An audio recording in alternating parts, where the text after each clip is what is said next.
So we're going to discuss inverses of matrices, but before we do that, we need to discuss what's called an identity matrix.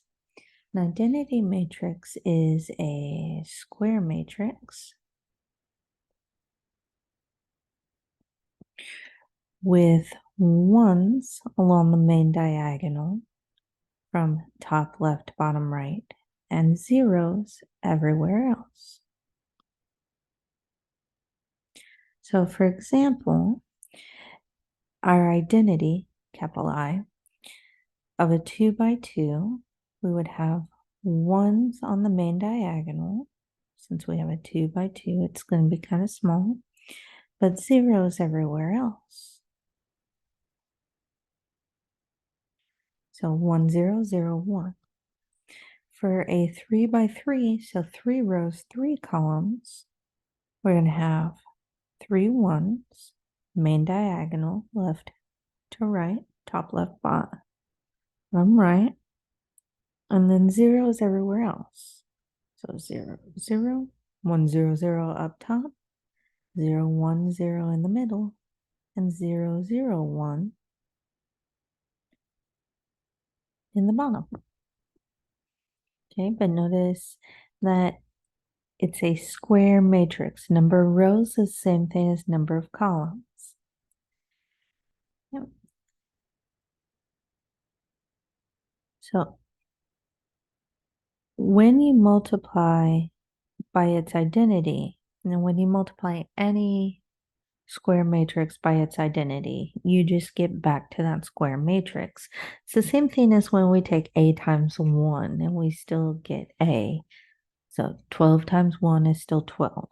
A times 1 is still A. But in this case, 1 is this crazy 1, 0 matrix. So thinking about our friends, the linear equations, if you were solving 3x equal to 12 for x, we would divide both sides of our equation by 3, right? Take this, divide by 3 on both sides. But that's the same thing as multiplying by 1/3. Because we're taking 12 divided by 3. And remember that we can always rewrite division as multiplication by multiplying by the reciprocal. So by multiplying by 1/3, that is our multiplicative inverse of 3. So we don't divide by matrices. There's no division in matrices. Instead, if we want to get rid of matrix multiplication, we're going to multiply by the multiplicative inverse of the matrix.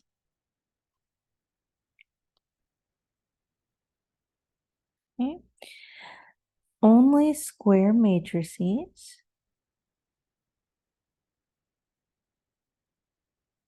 will have inverses, and not all square matrices can have an inverse. Okay, so it's written as a to the negative 1, and it is read A inverse. Okay, it does not mean 1 over A. It's a to the negative 1, A inverse. Okay. We're only going to be concentrating on doing 2 by 2 inverses. When you go on to higher level mathematics, you can do a 3 by 3, a 4 by 4, 5 by 5, so forth and so on, using things called row operations.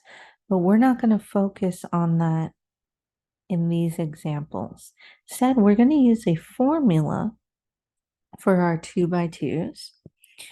If we have A equal to A, B, C, D, so they put in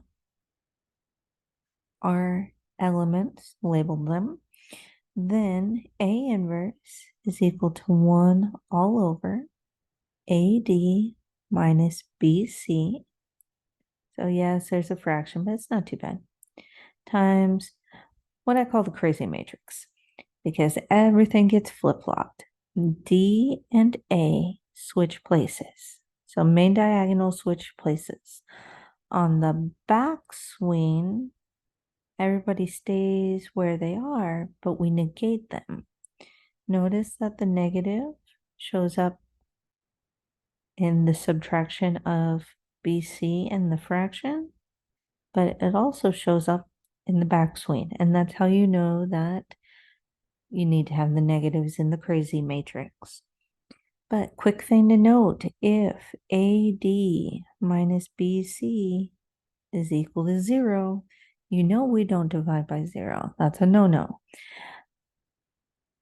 If we try to divide by 0, we find out that A is not invertible, which is a fancy way of saying that matrix A doesn't have an inverse. We're asked to find the inverse of this guy. He is a 2 by 2. I'm going to label each of my elements, little a, little b, little c, little d. We're going to leave answers in exact form. Remember our formula.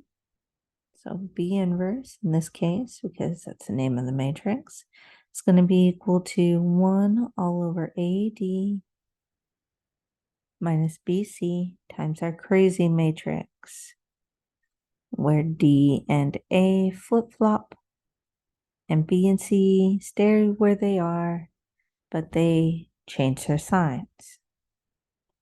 Okay. So here, plugging into our formula, we're going to have 1 all over. A was 4, so we're going to have 4 times D, which was 6, minus, and it's always minus. B was negative 8 times C, which was negative 2.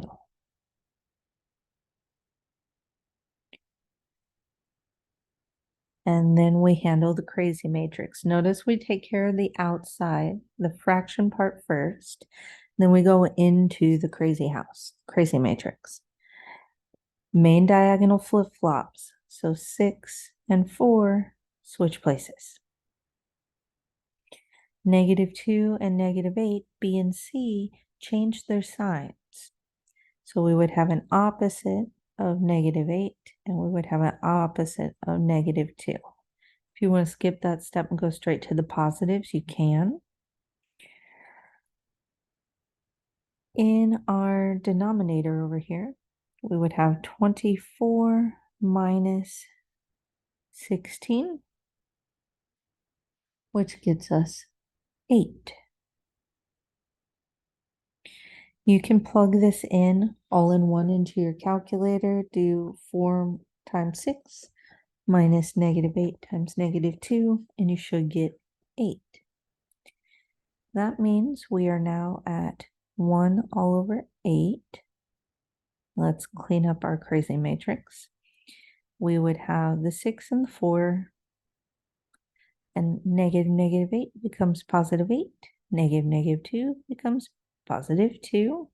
And now we are back to multiplication by a scalar. So we're going to take 1/8 times each one of these guys. When you get a decimal, convert back to a simplified fraction, because you're going to wind up with a whole bunch of fractions. Okay. We would have 6 over 8. I'm going to do the intermediate step. 1/8 times 6 is 6 over 8. We would have 8 over 8 in the top right. Bottom left, we would have 2 over 8, and then 4 over 8, because we're multiplying everything by 1/8, which is like dividing by 8. And then we simplify our fractions. 6 over 8 becomes 3/4. 8 over 8 is 1. 2 over 8 is 1/4. And 4 over 8 is 1/2. Again, when you get decimals, convert it back to fractions unless we specifically ask for the decimals. And we just found that B inverse is equal to this guy. And notice that the order didn't change. B was a 2 by 2. B inverse is going to be a 2 by 2.